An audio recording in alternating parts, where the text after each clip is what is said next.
Hey guys, it's Kim here and welcome back to my top 5 games of 2015. Today I am joined by the myth, the legend, that is Turps. Hey Turps, how you doing? Hello, Kim. You're far too perky. Am I? We're recording this in the AM. Yeah. And you're having a late PM style perkiness about you. But It's anyway. probably because I'm just like on all the cold and flu drugs right now. Yeah, and, really? Yeah. What's your favourite cold and flu drug? I like Lemsip, but the pill form, not the drink. Really? Yeah, you can actually get it in pill form because I hate the drink. You don't? Okay. But yeah. I was going to say #ad, but then you said you hate the drink. And that wouldn't have passed the brand guidelines. They would have been like, okay, well, we like that you're promoting the pill, but again, you could say that you like the drink, but you like the pill more. No, the drink tastes like ass. Okay. Like, Well, I wouldn't know. I don't tend to enjoy much ass, but I'll take your word for it. Yeah, you should do. Well, I will. Okay. So, what am I doing today? You don't even have a list, do you? No. So we're going to talk about your top 5 games of 2015, running easy. from 5 to Hang 1. on. Okay, hang on. Top 5 games of 2015. I'm just Googling it. It doesn't necessarily have to be a game that I've played. Fantastic. It can just be a game that you've played a lot of this year. It doesn't have to be released this year. It could be a demo. It can be a beta. Anything like that. Okay. Oh, I'm excited. Okay. Yeah. So with that in mind, what's in at position 5 for you?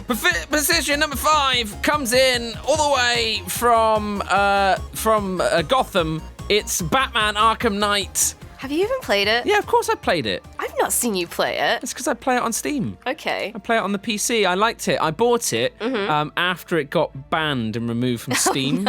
Yeah. So I went to a CD key reseller. Oh my god. cdkeys.com. And I bought it and I got it very cheap. It cost me like 15 quid or something like that. And I thought, I loved the previous Arkham series games. Yeah. Rocksteady, they do good stuff. I saw like an early version of it at GDC 2 years ago. Yeah. And it looked like a PowerPoint presentation. And like I was there with Duncan and we were both looking at each other with all these other journalists in the room. And they were all like proper journalists that like write words and stuff. And they were driving around and like, smashing stuff up in the Batmobile. And it was running at like, 4 frames per second. And it was meant to be coming out the next year, like a normal sort of thing. And it was like, what?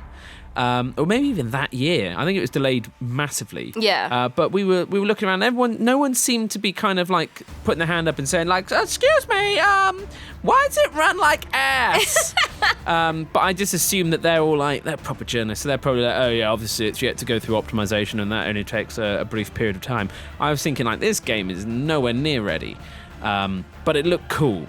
And then obviously when it did finally come out on the PC, when it came out, it was ass on the PC. But it wasn't. This is what I don't know. It's like on my PC, it's been absolutely fine. Yeah, I did like heard that. a Steam. I went on the Steam forums and changed my ini file based on one of the posts. Yeah. That like unlocked 60 frames and did loads of stuff, and it ran. I never had it crash on me. I was just like, what? And so then what annoyed me is they delayed all of the DLC and stuff on the PC because they were like, yeah, we'll let you keep the version you bought, but we're not going to put any of the DLC out until we finished optimizing the game, and then we'll put it back on sale with the DLC. Yeah. And I was like, I got the season pass thing. If I'd bought it on Xbox or PlayStation, I would have been playing it. So I never properly finished Arkham Knight, and that's why it's in at number 5. I had a great time doing it. I felt like Batman. I kicked a significant amount of bum, but I never properly finished it. I got very far through the main story. Like I learned the Arkham Knight's identity, and that is quite far, I completed, I'd say like 80% of the game. Yeah. And then like the DLC was going to drop, and it dropped on all the platforms but PC, and I just kind of threw my mouse and keyboard out the window and said, I've been hurt too many times. Oh, I've been hurt too many times. But anyway, so Arkham Knight number 5. I 100%ed it. Did you? Yeah, I did really? all the Riddler, Wow. Really? Riddler stuff. See, the problem I had is I have a life, So Yeah, that really, it just kept getting in the way. I won't of lie, that. it almost killed me and ended my relationships with my parents, because when I was living with my parents at the time, and my mom was just like, why are you playing I like Batman to imagine again? that Why are you you were just doing playing this? back when you were like 12 or something like this. Yeah, And I had a now- very early copy. Super yeah. early, and I've only just finished Yeah. it like 15 years later. That makes sense. Yeah, yeah, no. because you're But 27. Really yeah. wasn't worth 100%. No. Well, you can say you did it at least. Yeah, That's I a did good it. thing. I did it. Okay, cool. Okay, so what's in at number 4 for you? Number 4 is a game that I love, but I haven't played much of, but I still rate as a better gameplay experience than Batman. Mm-hmm. And it's because I'm so fresh, and I stay fresh, and it's Splatoon. Really? Yeah, I love Splatoon. Oh my God. I had such good fun with Splatoon. I thought Splatoon was really fun. It was different. Yeah. Which is why it's in the top 5, because it actually took the shooter genre and turned it into something like really fun. Yeah. That I just haven't really experienced before. And I was amazed, actually, having played it, how much fun it is. Like, Yeah. anyone can play that game. Like a lot of shooters you get into, and it feels really elitist. Yeah. And actually, Splatoon does have an elitist side Here, to yeah. it, but it's not there from the get-go. And I think that's why it's great that it's on the Wii U, and that it's kind of more of a family-friendly console. Yeah. It's equally what will stop that game being bigger than it should be. Yeah. But I think Splatoon is still, for me, just it was needed in the FPS world. Yeah. Because otherwise it's just shooting dudes all the time. Just like, what does this game do? Well, this one, when you shoot guys, they really die. Yeah. We go out and we actually kill someone. You're like, oh my God, that's such an innovation. But this one, I really liked it. I thought it was very clever. It's fun. Graphically, it was actually quite impressive for the Wii U. It was easy to play. And it was fun. The matchmaking was terrible. Yeah, it needs a lot of work. And I think again, it's one of those games that I really enjoyed playing, but don't play very much. So I'd say it's the only game I've played really on my Wii U, outside of Zelda's. So yeah, Zelda's. Oh my God. It's in plural, games of Zelda, not that I think the game's called Zelda's. Yeah. But maybe I do. Maybe you do. Maybe I do. Super Mario Yeah. Maker doesn't count as well because it's not actually a game; it's a tool. That doesn't make it into my top 5. Okay. I enjoyed playing Super Mario Maker, but it's like someone's given me like Photoshop for games. It's like, hey, I know look, what you mean. Yeah. you can make your own. It's like, oh, and so then I've played other people's stuff, obviously, they're horrible. No, exactly. Like, they're satanic. Well, at my level, they're not. At my level, it's all auto plays, and even Oh, then, really? I still fail. But yeah, what the hell's on with that game? Well, it's not a game anyway. I like it, but I don't. But yeah, Okay, Splatoon, I think deserves more love than it gets. Awesome. So, That's there you really go. surprised me. There you Okay, so moving away from squids, what's in at number 3? Number 3 is it's annoying because it was the game I was most excited for 2015. Actually, it's a game I was most excited for the past 2-3 years. Yeah. And it's Metal Gear Solid V, The Phantom Ooh. Pain. It's V, not 5. Okay, V. Yeah. And I loved the game. It is one of those games I still don't know if it is the greatest game this year or the worst game this year. And that's why I'm putting it in the middle. Okay. Because basically, for those of you who haven't played the game, it has a story plot point once you fully complete the game that completely hollows out any sense of victory and enjoyment from a story satisfaction. The gameplay is still one of the most fun, repeatable, fun gameplay experiences of recent memory. It's one of the most beautiful games that I've played in terms of just the visual fidelity of the game. It's so beautiful and amazing and fun, and the loadout system and the buddy system and just faulting guys out of the world. It's amazing fun. But the story, and I've played all of the Metal Gear Solid games, I love it. They're absolutely obscene in their stories, and it goes from memes to genes to just kind of messaging and having these kind of quite high concept story points. And then, like, at the same point, you're like a guy hid in a box, like an orange box. It's like, there you go. No one will look in the cardboard box. No, definitely not. No, why are there oranges being shipped here? We don't know. But anyway, it has, like I said, it has this sucker punch, which on one level, some people say that Hideo Kojima is the genius in that the game is called The Phantom Pain. And for your character loses a limb, other characters lose limbs, and they talk of the lingering sensation of their phantom limbs that aren't there. And the game, without spoiling too much, but the twist leaves you as a player with this lingering sensation of something that was never there. Okay. And on that really arty, up your own ass perspective, it is one of the most amazing achievements within game storytelling. Yeah. That previously would have won, a Cannes Film Festival, Fleur de Lis, whatever the hell they give out, some magical, coup de grace, a BAFTA Sudoku, lifetime BAFTA something achievement or something. But because it's in a game, I don't know. Like I kind of come away thinking like that's amazing. That's beautiful. I feel sensation and what the hell, man? The hell you doing? You ruined the game. So do you think that came about because Hideo Kojima left Konami and early? So that's the other thing that's crazy. So the other element of something missing is on the collector's edition. And this is crazy. Yeah. This is insane. There's 2 acts to the game, 2 chapters. Yeah. The first chapter's very substantial and amazing. The second chapter has about 10 missions. Well, it has 13 missions of 6 you've already done and stuff like that. And it's just a rehash and it's really half finished. There was a third chapter that they never finished that was about 90% done that they show you on the collector's edition DVD of here's what we could have finished making. Yeah, I heard about this, and so they show you all of this and you get to have this extra boss fight. It shows all these loose plot points that you would resolve and all of these great things. And yet any other games company just wouldn't tell you. They wouldn't say, here's the game you could have finished, but, we're not very good at budgeting or scheduling, so we never finished it.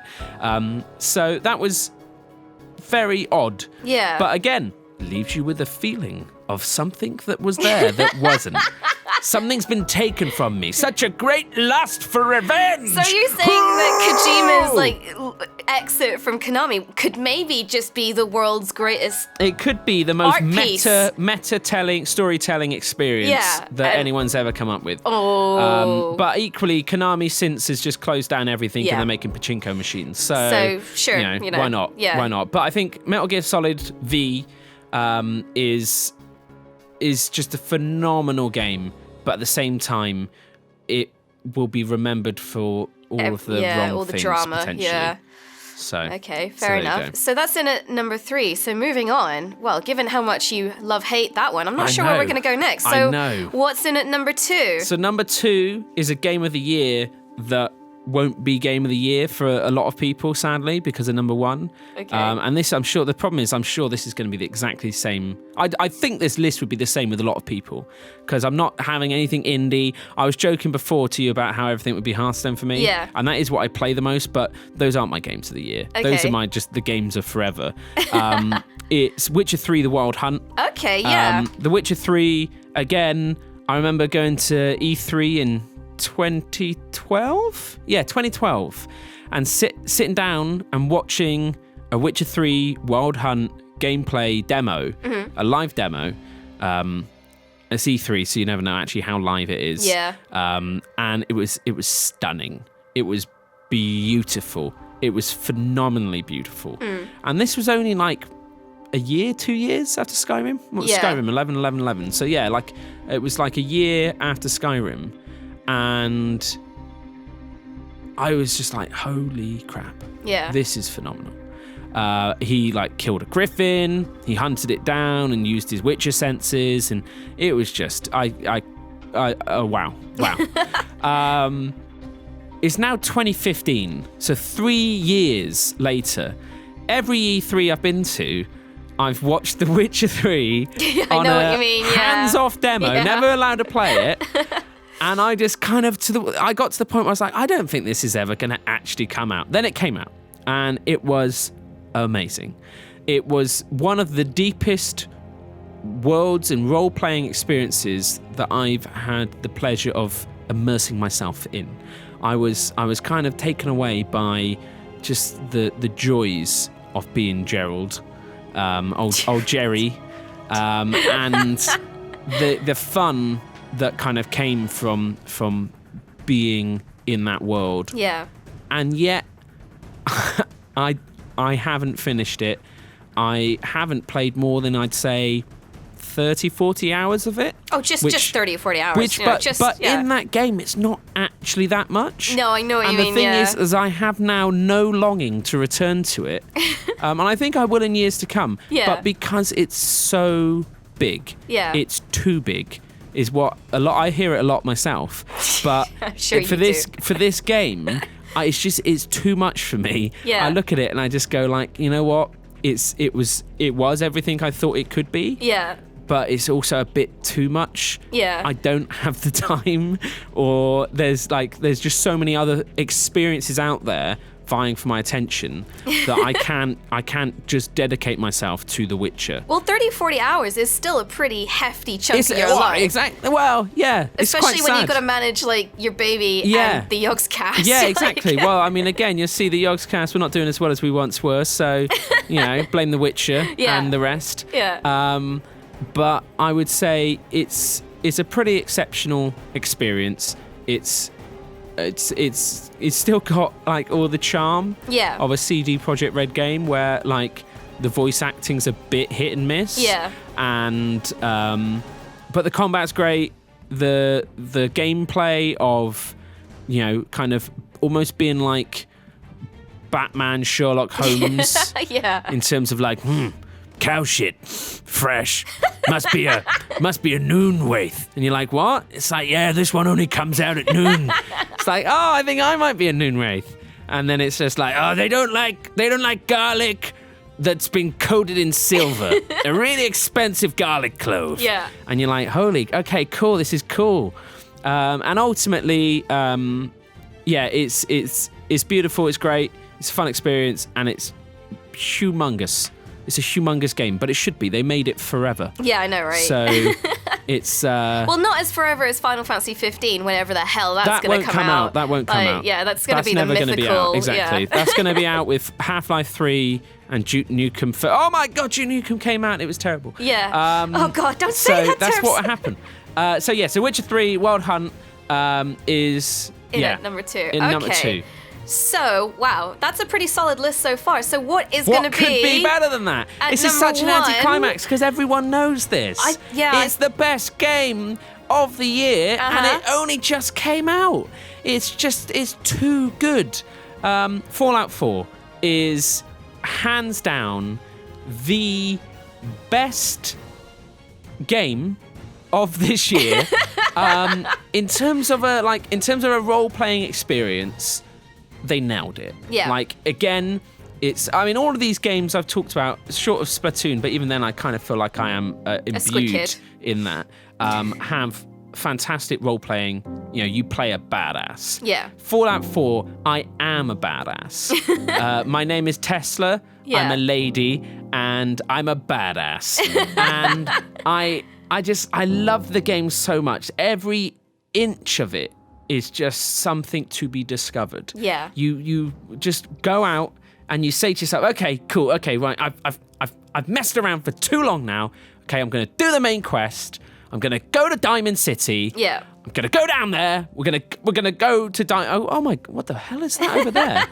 And then you walk on over in there, and all of a sudden, before you know it, like you just uncover all this emergent gameplay that just comes out of nowhere. Yeah. And it's like, it's the silly little tiny things. Yeah. Like part of the main quest, you have to go to the railroad. Have you been to the railroad? No, I haven't been. So it's genius. No spoilers. Okay, so no spoilers, but basically all you're told is follow the Freedom Trail. Yeah, okay, yeah. I've got that quest, but I haven't looked at it. I didn't But even that's know the it thing, was a main quest. Well, no, exactly. So what the hell is the Freedom Trail? Yeah. It's that sort of thing. So you start literally, you have to look for actually in the game world, like signposts and like a tourist route. Okay. And then like you go to a place and you end up there. Everyone's playing Fallout 4 and everyone has different experiences. Yeah. You know, people already ruined the ending. You can't play a game of any game really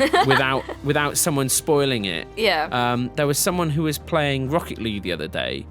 And, no spoilers. No, exactly. No spoilers. But literally, someone's name in Rocket League oh no. was a massive, like, the ending of the game spoiler. Oh no. And it's that level of immersion where again it's just like, you son of a. Yeah. But Fallout 4 is just so good. And you can play it all so differently. Like I'm playing it sort of power armor.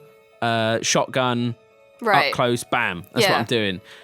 Sips is like this stealthy sniper guy. Mm-hmm. Lewis is playing it, as Grognak, the barbarian, just this melee warrior. Simon, he's not as much in power armor, but it's like got like the world's amazing. He's got like Herschel's shotgun from The Walking Dead, where he just basically never has to reload it ever. Nice. It's such an amazing, fun game, and it's still broken and buggy as anything. And I love it for that. Yeah. It's so good. Like, I was having a conversation with someone, and literally they exploded. And it was just like, what? And it was just, like some like super mutant had like launched something. Yeah. I didn't die, but they just exploded. Took the bullet for you. And I was just like, what the hell just happened? And that's it. That's the end of whatever that quest would have been. Yeah. That person's dead. And it's such an amazing game. And like the amount of dialogue options you have and the amount you can, either shoot your way out of every situation, talk your way out of every situation, threaten everyone out of every situation. It's just very, very, very, very, very, very, very good. I've gone for the charisma route, so I maxed out my charisma. Oh, really? And then also because I'm playing a female character, I got the Black Widow one, so it's like men are like 5% more pliable or something like that. And it legit works. I am talking my way into and out of so many situations. Lots of bedrooms. And that's the other thing, like you can romance so many of the characters, and every character that you can romance, doesn't matter what gender you are, you can romance them. I like that. Okay, well, wow, you've got a pretty much AAA list there. So that's the problem, exactly. That's why I kind of feel like I should have been like, I really liked Soma, and I liked Until you don't know Dawn. any indie games that came out this year, do you? Below. I liked Look at this. Skylanders Superchargers. That's indie. Oh, really? Really? Have you got the hashtag ad ready for that? No, no, because they won't pay me. I'm not big enough, sadly. So it's the same thing. But Angry Birds 2 came out this past year, so maybe that. Oh, really? Okay. Yeah, Didn't maybe. even know. I'm so beyond Angry Birds. Really? Yeah. Wow. So beyond it. Wow. So you've got in at number 5, Batman Arkham Knight. In at 4 is Splatoon. 3 is Metal Gear Solid V. 2 is The Witcher 3, and 1 is Fallout 4. Boom. Pretty solid list. Well, thanks for joining me, Turps. Thank you It's for been a joining pleasure. me, Kim. That was the twist. You were joining me the whole time. Oh, I didn't see it. I'm going to put that in my name in Rocket League. You thought that I was joining you. No, you were joining me. And on that bombshell, goodbye. Bye. Bye.